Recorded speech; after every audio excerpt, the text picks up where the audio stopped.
them, and getting ready to put those in service for us. Wonderful. All I'll right. have. No, Mayor, I don't know if you mentioned or not, I know the meeting is going on, but be remiss without mentioning the death of... I've got that in my mayor's report. Okay, I'm sorry, I didn't mean I'm to... still my thunder here. So I Not just thunder, was but- looking at the vacant seat there and going around and around. I'll cover that into the mayor's Okay. report. I've got a couple things. Okay. Larry's last meeting, and I hate that we're not going to get an update on cardboard. Yeah. I think it's up. I hope for the The next meeting. All right, any statements from our clerk treasurer or city attorney? That's it. All right, moving on now to old business, Greenwood Cemetery price increases. Albie is still here. We had talked about this and talked about this, so we just need to decide. I think the only, I guess, disagreement maybe that they had is the non-residential proposed rate. Other than that, I think what seemed pretty favorable. Is that fair to say? Does everybody remember that? No, it's been a month ago. Mayor, I sent you a message with my suggestions. You never responded to it, so... But for whatever it's worth, I'll at least make these suggestions. I'm okay with the proposed changes for the one burial plot for $500 for a resident. I do believe we should still have a non-resident rate because city residents pay taxes to maintain that cemetery, and I think it's only fair that non-residents pay more. So I would suggest that the non-resident rate for one burial plot be $600, $100 higher than the resident rate. Okay? On the infant section, the burial plot, the $175 for resident, I'm okay with. For non-resident, I think it should be $200. It's not that much, but at least there's a little difference there. On the, all the other things listed, with the exception of the private mausoleum lot for resident, non-resident, I think it should be $1,250 for a non-resident. Okay? And then the only other change I would suggest, as was proposed, is the weekend or city holiday fee.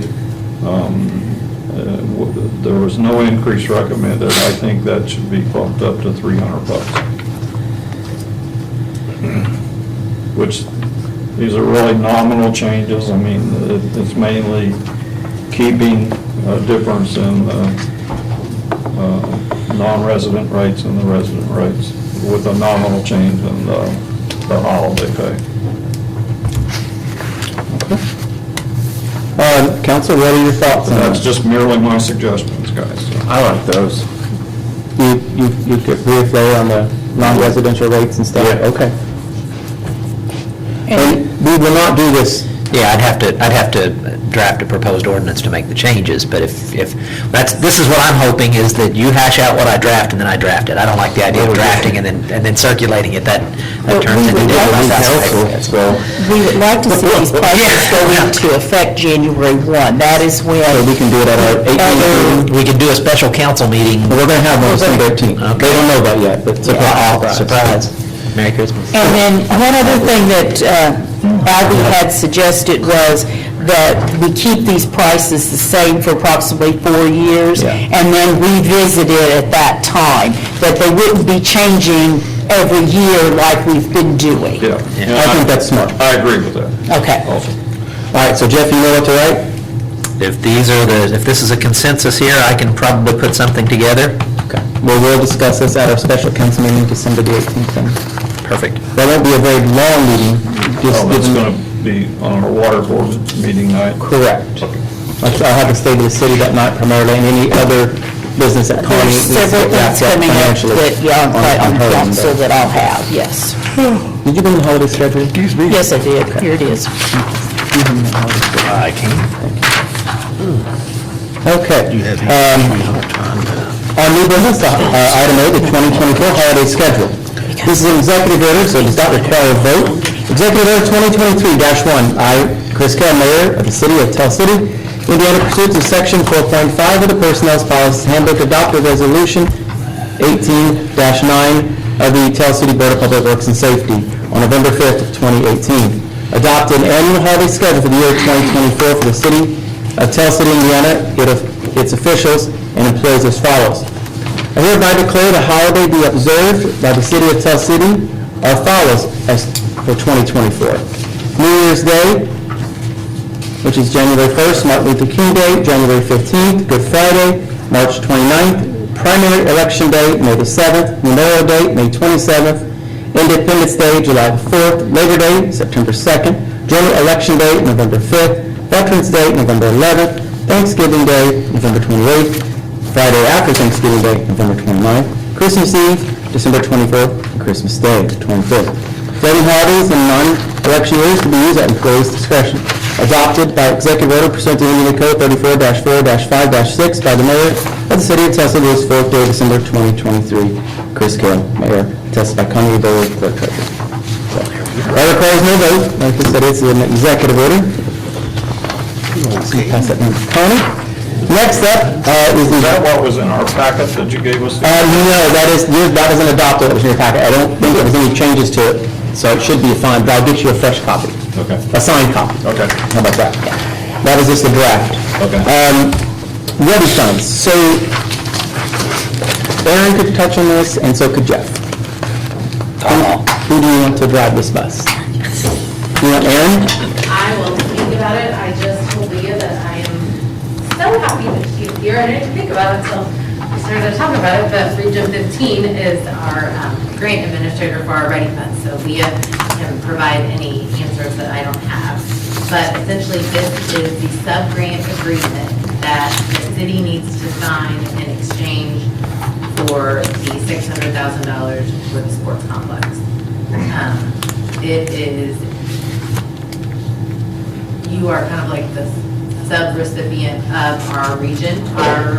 The Indiana First Region is getting the funds directly from the Indiana Economic Development Corporation, and then we will be sub-granting them to the city. And it is a pretty big document with a lot of legalese in there, Jeff. But I know that you have reviewed it. I have. And that this is the exact same agreement that the Perry County Redevelopment Commission signed in exchange for their funding for Canton Heights. The agreement in its original form came from the state of Indiana, or the Indiana Economic Development Corporation, and then each region can kind of go above and beyond and make additional tweaks if necessary, and we did have legal counsel that added some additional piece to it, I guess, but I am open to any questions about it. I realize that you got it pretty extensive, so if you want to take time to review it. So is this a grant for $600,000 we're applying for? You have it. We already have it, yeah. We've been awarded it, we just got to sign the agreement to accept. In order for you to actually begin to draw down any of those funds, we have to have a signed copy in our records. Yeah. But it's. This is dotting the i's and crossing the t's. Do we have to spend anything to get this? We have a match. That's what. Yes. So it's a stand, yes. There are match requirements, but I think that it's already money that the city was planning to dedicate towards the sport complex. Yeah. From our, Yep, it's already dedicated, using dedicated funds, correct. Okay. Well, these are in fact ARP funds. Yeah. They're Just, they're state. Mayor Janice has some information. Janice, Through sorry. the state, yes. Yeah. Just two things. First, I apologize that you didn't get it until tonight and didn't get it sent out Friday when I got back to the office. And I kind of forgot most of you were in training today. So there was no sense of emailing it to you. I knew you wouldn't get a chance to look at it. But having talked to Connie and Mayor, we know there's an upcoming meeting on the 18th. I I had told Aaron we'd get it approved before the end of the year, but we still have that meeting to also talk about it, so if you want to look at it. But I want you to see, it's large, so 50% of it is the exact same contract that's been inserted, that was signed at the region It's this- first level. Right, it's the So same it's- contract throughout the state, but then, of course, there are specific. So like Exhibit 1, I think, is basically a duplicate of our contract signed by the region. And now It is. yeah. Yes. So it's not quite as bulky as it seems. And I see it's listed in here that the project must be substantially complete with only punch list items remaining no later than October 31st, 2026, correct? Yep. Do council, if you want to wait until the 18th, I'm fine with that. I know we just got it today. I make a motion we approve it. I'll second that. Okay, motion made by Larry, seconded by John. Any further discussion? Yeah, Brandon, I Okay. So the description of the project is going to change slightly compared to what's in the document. I'll modify that tomorrow and I'll send you guys the changes, but it's essentially, it's going to be the same thing. Just the way things are called out, I think in there it might say that we're going to have 8 fields, or we will have either 4 or 5 to start with. So we're just going to make some minor tweaks to it, but like I said, I'll get you guys all a copy of the amended. If you look at maybe 4 or 5 pages in from the back, I actually put a little yellow stick. Yep, I've got it. there Stating that that page is to be revised, and Yep. it's a standalone page, so we can just insert in the description. Brandon and I talked today, and he said he'd make sure you got it to insert. But I did flag that, Okay. because we started with that a year and a half ago. Yeah. Yeah, and the description just needs to be tweaked. Yeah, it's, oh, Okay, so we still have further discussion. Bill? Is there anything in here saying how much the total project So might cost, or? we're at what's called scoping phase with Okay. a company called Mayer Najum. And how that process works is it's a build, operate, transfer. So we're not going to know the total cost until approximately sometime in January and possibly in February. And that's when we'll know whether or not we can even afford it. If we can't afford it, then the monies will be used toward the improvements of the current facilities. That works. Yeah. we want That's to correct. make sure we utilize those funds while they are available, so I think you're figuring out to what scale is feasible. Yeah, the great thing about the build, operate, transfer is that the council's, the process works its way forward through the scoping phase, and then the council will get another bite at the apple if it turns out that the scoping doesn't, the funding doesn't appear to be realistic. And Brandon, you correct me if I get any of this wrong, but approving this now is not a final approval of the project by the council. This whole build, operate, transfer has to go through the scoping phase. There will be public hearings in the future. It will be coming back before the council. So this is simply related to the ready funds. Right, this is just, like, the state is not, or our region will not be allowed to give you any funds until we have a signed contract. There you go. Okay, Yeah. that works for me. And it shows in the project description that the estimated total project cost would be $2,480,513.96. So that's tied to just the part of the grant that we applied for with ready funds, because Yeah. we had to be able to show all the monies available now to be able to apply for the full 600,000. So that description is part of why it has to be changed, because we're not going to get everything that we plan on doing or hope to do with $2.5 million. Yeah, that part can change in the description also. Okay. Do you want to, so we got a motion made second, still under further discussion. Any other discussion? All right, all those in favor signify by saying aye. Aye. Opposed? Motion carried. Okay. Next item, under new business, item C, the item is PCDC contract for the agreement. Aaron Emerson's here to kind of pass out those agreements. Just to update you on these agreements, we did modify the agreement or update it from the previous one. What we basically did in a nutshell is the county worked for months on theirs, We plagiarized theirs. Where it said county, I put Tell City, so there you go. That's pretty much it in a nutshell. So if you're familiar with the county one, Shared. you will be very familiar with this one. And actually, it still says county, it says city/county, working together. Yes. So it's not anything that You want to take it home and look at it for a while? Yeah. that will totally I'll get surprise you. And truly, essentially, it remains the same contract. It is still a fee-for-services contract where we Nope, sorry, you put that. performing economic development activities and social activities. Sure I get the right that we have. That did not change, but we did, in the work with the county, update it to reflect kind of the evolution of economic development. The language in the contract up until this year has been a lot more focused on industry and industrial development, and did not have as much detail when it came to workforce development, talent attraction, community development, quality of life testing. So that is reflected in this contract.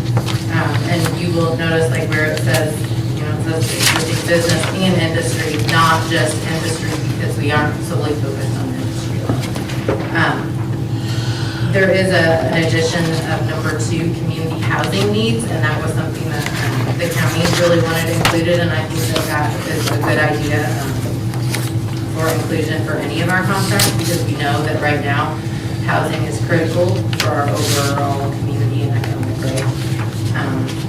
The community development, the workforce development, and talent attraction sections are just more detailed and further talk about what needs to happen under each of those areas. There is a section, periodic updates, which is kind of an addition where I might for you guys quarterly or more often or less often to give updates. I'd like to think that we stay pretty in contact and informed, but I can come as often or as not often as you'd like. The important part of the, you all welcome to have Aaron if you want, come quarterly, but the representative that's on the council for PCTC, that is their duty and responsibilities to report back the information that was attained at those meetings, and Gary has done a really good job of that over the years, so just keep that in mind. You can have her come quarterly, that's great, she's willing to, it's in here. If you don't want it, that's fine, or you can, whoever the council representative is next year, he or she should, well, it'd be he, because there's no she's on it, but that's true, just being honest. Way to go, Julie. Yeah, I know. He will be able to report back anything, because that's their responsibility as a board member. That is the role. On the compensation section, it is $177,721, and that reflects 20% of the edit policy, which is according to the local agreement, which is in place. All this talk on edit, I'd like a, well, I guess I have the budget, I'd like to look at it. Yeah. Sorry to cut you off. Okay. In addition to the contract, I did pass a lot of stuff up there to you guys. And there is information that I think several of you did in our annual dinner that we held in September, and a lot of this was given out then, but earlier this year, we updated our strategic plan. It had been a while since we had done that, so we worked with our board and with elected officials and stakeholders throughout the county. We did a half-day planning session, and we did a community-wide survey to really just solidify like our 5 areas of focus that we are aware need to be focused on in order to continue to grow our community.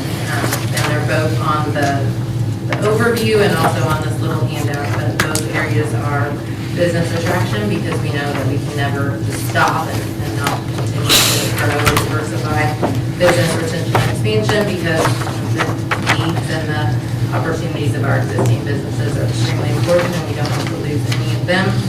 Workforce development, talent attraction, because we know that workforce and having a skilled, ready workforce is absolutely crucial for us to be able to maintain our employers and for them to grow. Community development, which is really supporting the initiatives and the services that are needed by our current and future residents. And then marketing, both marketing the assets of the community and of the PCBC so that you guys know what we're doing. And then on that same sheet, there is some information about the ready funds that are coming into Perry County, and then they will spur an anticipated over $17 million in private investment as a result of those funds coming into the county. And then there's information on our Make My Move initiative, where we do have 3 new households, consisting of 8 people in all. And as a result of those, it's over $151,000 in new annual direct and indirect consumer spending, over $8,500 in new annual state tax revenue, and over $4,600 in new annual local tax revenue. And we still have, of that, our first contract will get us 8 movers in all, and we have 3 of the 8, so we get to get 5 more as part of that. And then we are already in discussions with the state and Make My Move to start a second contract that will get additional movers. And there are some state funds that we can use as match dollars, so the PCBC is willing to pay the match in order to take advantage of those state dollars that are actually, that were approved by the legislature and given to the Indiana Economic Development Corporation. I'd be happy to answer any questions. Council, do you have any questions for Aaron? I don't. These handouts are very nice. A lot of good information on there. Yes, and we did, we actually just updated our RAP card because we were so excited about being ranked the best small city in the U.S. for remote work, so we made sure to get that on here as well. We do have physical copies of this, but we try to promote this with paid marketing out there in the world of the internet as much as possible so that people are aware of all the great reasons to live here. Thank you for your work. All right. Well, council, this is, if you guys want to wait, you can wait. You're more than welcome to. I understand. It's the same as last year, correct? Well, no, it's not. It is, it isn't. There's been updates, so Aaron went over the updates is made sure. But essentially, it's So- still the same type of contract. Correct. Just expanded the services, It was, better defined the services. it was nice plagiarizing the counties, I'm not gonna lie. Made it easy for me, you know? It's the best way to flatter someone is to plagiarize, I think. Motion, I guess I'll motion to approve with that she only has to come back once a year, I guess, since the council president can go to meetings, right? We know Erin's going to come whenever we ask her. Yeah. Whenever you need. Okay, motion made by Philip, is there a second? Second. Seconded by Larry. Any further discussion? What is it actually for? Approve the contract. So approve the contract with He's these- talking about her coming just once a year. I Yeah, thought. he just made it where she has to come once a year, but approve an agreement. Yes. Okay. Well, the contract says periodic updates, that could be once a So, year. right, so whenever you request it, I mean, the county's actually says quarterly because that is what they want it. Oh, okay. But I'll come whenever you. And we have a representative, or We will. representative. Seems like Erin's here for every other so, meeting. Whomever the council elects to do it, it's not just the president, it's whoever you all wish. So you guys can do that, January We'll 1st. send you that paperwork. That's second. Very January soon. 2nd. Our meeting will be the second that day. Asked to take a. Yeah, on Tuesday, our meeting. Really? January So, 1st holiday. we got motion made, seconded. All those in favor signify by saying aye. Aye. Opposed? Motion carried. All right, thank you, Aaron. Thanks, Erin. Now, we're finally done with new business, so we can get on to old business. Excuse me, mayor's report. I do want to mention, council member Gary Morton is not here this evening. His wife Linda passed away last week after a long and courageous battle with cancer. She fought for many years, and I just want to keep Gary and his family in your thoughts and prayers. Services, visitation will be on Friday, with burial on Saturday. So if any of you would like to contribute to anything that the plan is, maybe we're going to plant a tree here in the park in memory, in honor of Linda Morton. We'll see Jody in the office, and we'll work on getting that when the time is right to plant trees, you know. I don't know, man, but yeah. Chris, I might just clarify a little bit. visitations at Zerford Gill Lake on Friday from 4 to 7. Okay, yeah. And the service is a celebration of life at EUCC on the 9th at 2 o'clock. My understanding is a private burial. Oh, okay, well, sorry. So, It actually says in the obituary, burial at a latter date. Yeah. I'm not sure it's even Saturday. yeah. Oh, okay. Yeah. Correct. Or at least I haven't been notified. Yeah, that's what the obituary said. Alvin, you're right. All right, moving on. This week is a very busy week for myself. Today, our newly elected council members, all 5 were there, council members and myself. We was in Evansville for newly elected officials training. It was wonderful to have the whole group there, learning all kind of information about how meetings go and open door law, and everything was wonderful. I think they got a lot from it. My secretary made them a wonderful book, the whole meeting with all these PowerPoints in it, which I think made us stand out from everybody else because we was the only ones that had it, so we kind of had bragging rights, so we looked good. On Wednesday, Thursday, and Friday, I'll be out of town at Noblesville for mayor's training, so I'm looking forward to that. It's always a great training session, a lot of networking, which is really important. And then coming up in January, the newly elected officials all head to Indianapolis for boot camp. So, yeah, so it'll be exciting. I look forward to having you all attend that. AIM is a wonderful group that we're part of. It's great for networking, learning about new policies coming down from the State House and so forth. It really is something great. Each elected official receives what I call the Bible, but it's not really a Bible, but it is basically the Bible for municipalities and how meetings are ran and how things are done. References a lot of state statute. I know Jeff's probably used it a lot too. Occasionally. It's very beneficial for the city attorney too, so they receive that up there as well. So. Municipal law seminar 2 days every year, and you get a completely separate Bible. Yeah, you get a different kind. And also January 1st, we're going to be having a swearing-in ceremony at noon here in the council chambers. Judge Lucy Goff will be swearing in the newly elected officials. So that's all I have in the mayor's report. Is there anything else? Yes. Yes. You need to discuss the December 18th. Oh, yeah, you wouldn't let me get back? You have that done. Well, I looked back at last year for our last meeting of the year, for our last meetings of the year. We ended up changing the times, and the Board of Works meeting was at 5 o'clock, the Water Board was at 5:30, and the council was at 5:45. So we'll do that again. So if that's all right with everyone, that's what we'll have for the December 8th meeting. 18th, excuse me, 18th. Please email me and I'll be Times again, Connie, updated. please. Pardon? What did you say? Please? I said Board of Works at 5, Water Board at 5:30, Okay. and you gotta go quick through that meeting, because then your council meeting is at 5:45. Okay. That way the mayor will have time to give his State of the Union address. State of the city. State of the city. State of the Union. I could use some type of state uniform. You gotta holler as I come in and... Connie, is that when we'll make the changes on the budget stuff, or do we need to act on that? You don't have to act on any of that. Okay. The state gives me the approval to do that. Okay. All right. Thank you. Well, it's been a very long, very educational, great meeting. Is there a motion to adjourn? Julie gets to make that motion. make a motion to adjourn, somebody. All right, motion made by Julie, is there a second? Second. Seconded by Larry, all those in favor, signify by saying aye. Aye. Opposed?